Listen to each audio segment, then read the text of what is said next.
Doc Willie Ong nagka-cancer dahil sa bashers? Binash nila ako ng binash.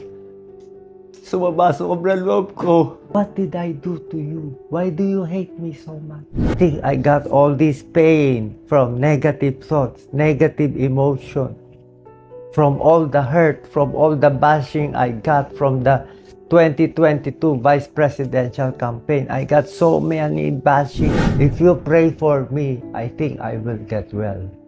If you keep on bashing me, I think I will die. Sabi sa Bible sa James 3:5-6, ang dila ay parang apoy.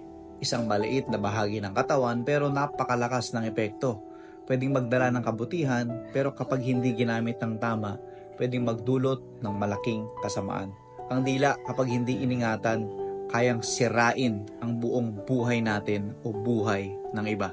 Isipin mo, gaano karaming relasyon ang nasira dahil sa mga salitang hindi pinag-isipan? Gaano karaming pamilya ang nagkalayo dahil sa mga mapanakit na komento?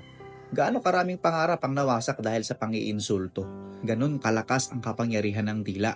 Kaya nga sa Bible, itinuturing itong parang apoy na pwedeng magsimula ng sunog sa ating buhay. Kung hindi tayo mag-iingat sa paggamit ng dila, pwede nitong sirain hindi lang ang ibang tao kundi pati na rin ang ating mga sarili. Sabi si James, ang dila mismo ay set on fire by hell. Ibig sabihin kapag hindi natin ito iningatan, pwede tayong maging instrumento ng kasamaan. Pero kung gagamitin ito ng tama, pwede tayong maging daluyan ng pagpapala. Isang mabuting salita, isang encouragement, o isang papuri. Pwede itong magdala ng buhay at pag-asa sa ibang tao. Kaya napakahalaga po na kontrolin natin ang sinasabi natin. Piliin nating magsalita ng kabutihan. Kaya simula ngayon sana mag-ingat tayo sa mga salitang binibitiwan natin. Tandaan natin na ang dila ay may kapangyarihang sumira o bumuo. I-share ang video na to kung naniniwala ka na ang mga salita natin ay may lakas na magbago ng buhay. And for Doc Willie Ong and family, I speak life, healing, and comfort sa kalagayan nyo ngayon. God bless po.